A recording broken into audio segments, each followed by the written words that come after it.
Okay, let's dive into this. Welcome to this explainer. We're going to tear apart the shadows and decode exactly how the art, audio, and artificial intelligence of the Alien franchise combine to create something absolutely legendary. We are literally deconstructing the anatomy of a scare.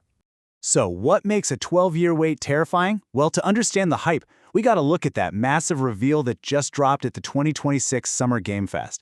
I mean, we're talking about a sequel 12 years in the making, Alien Isolation 2. We got this 2-minute and 45-second trailer that just completely set the internet on fire. It showed this unforgettable, incredibly tense, abandoned space station introduction. Just a helpless survivor cautiously exploring this dark, completely unidentified facility. It's coming to PS5, Xbox, PC, and the Switch 2. And man, it promises to drop us right back into the ultimate nightmare. But, to know where we're going, we really have to know where we've been. The timeline of this franchise is incredibly specific. It all kicked off with Ridley Scott's 1979 cinematic masterpiece, Alien. Then, decades later, jumped to 2014 and Creative Assembly drops the first Alien Isolation game.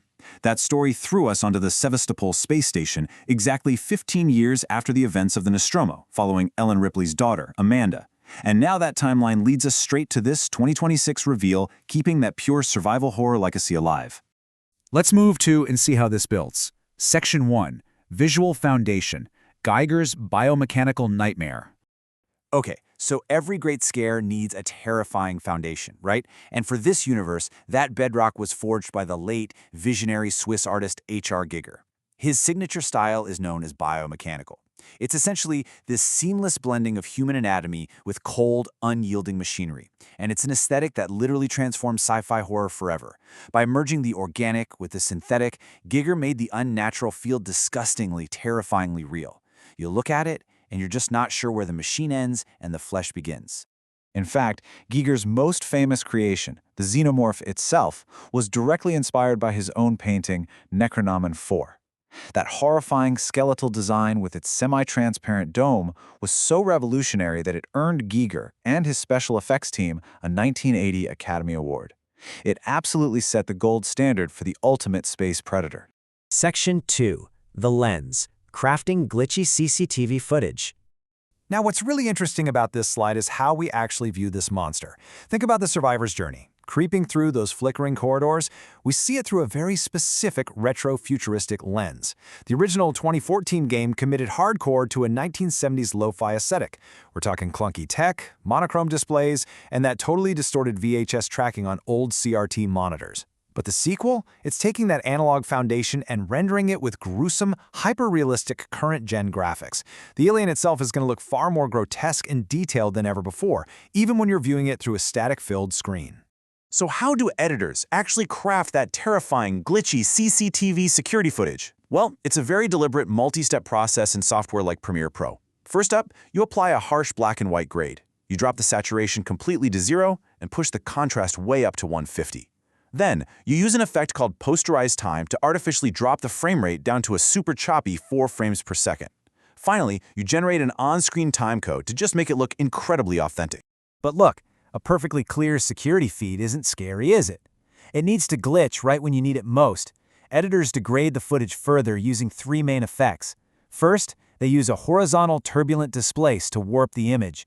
Then they apply a wave warp, specifically setting it to noise with a massive width of 10,000 and a height of 200. And lastly, they drop in VR digital glitches to simulate those terrifying temporary signal losses. When that camera freezes and the signal cuts out, your heart literally stops with it. All right, let's turn it up a notch. Section 3. The Atmosphere. Engineering horror soundscapes. And this brilliantly illustrates that visuals are really only half the battle. To build that heart-pounding tension, audio masters use what's called a leitmotif. Now in horror, a leitmotif isn't always a melody, it's a signature sound cue. Horror audio master Alessandro Romeo uses very specific textures, particularly striking metals and string instruments, as these instant dread-inducing leitmotifs. The second you hear that specific screech of metal, you know exactly what's hunting you without even seeing it. Alessandro Romeo's toolkit is aggressively inventive. To squeeze maximum energy into alarms with minimal headroom, he uses sine wave shaping. He mimics violent vinyl scratches by rapidly pitch-bending massive impact samples. He uses convolution to place sounds into heavy, oppressive sonic environments. And to give a sound a terrifying full-body weight, he simply duplicates the track and shifts it down an octave or two. Simple, but incredibly effective. He also uses the literal science of dissonance to keep you on edge. If you play two adjacent semitones together, like a C and a C sharp, the close frequencies clash. They totally destroy the sense of pitch and create this beating, wobbling effect. There is zero harmonic resolution. It's just this unstable, unnatural atmosphere that secretly tells your brain, hey, something is terribly wrong here. And sometimes, creating horror requires just pure, bizarre creativity. Romeo literally generates disturbing new bass waveforms by taking a vibrating electric beard razor and placing it on household appliances, like an oven or a washing machine. He records those physical vibrations and feeds them into a sampler. So that low, mechanical hum you hear in the dark, yeah, it might literally be a razor blade. Okay, here we go. Section 4, the climax, the ultimate predator.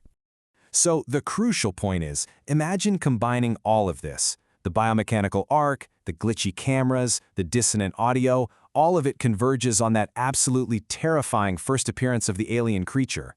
Lead designer Gary Napper nailed it when he said, if the alien was scripted, that makes the alien become predictable and a lot less scary. So they completely abandoned scripted jump scares. Instead, they programmed a dynamic, learning artificial intelligence. The Xenomorph actually thinks, it hunts, and it adapts to your strategies. This creates an agonizing gameplay loop. The alien actively investigates the environment by sight and sound. You rely on your iconic motion tracker, right? But if the alien is close, it can actually hear the tracker's beeps, meaning your absolute best survival tool actively betrays your position. And the absolute peak of tension? Saving your game isn't automatic. No way. You have to walk up to a terminal, insert a keycard, and wait 3 incredibly vulnerable seconds. You can literally be killed while trying to save your progress. It's just a relentless, high-stakes chase, ending only with that final title reveal. We've seen how the visuals are crafted, how the sound is engineered to induce panic, and how the AI is built to just completely outsmart you. All of this brings us right back to that 2026 trailer and the crazy 12-year wait for a sequel. So I'll leave you with this. Knowing exactly how the terror is engineered, in a current-gen biomechanical nightmare, are you truly ready to face the perfect organism again? Thanks for joining me on this explainer. Keep your motion trackers close.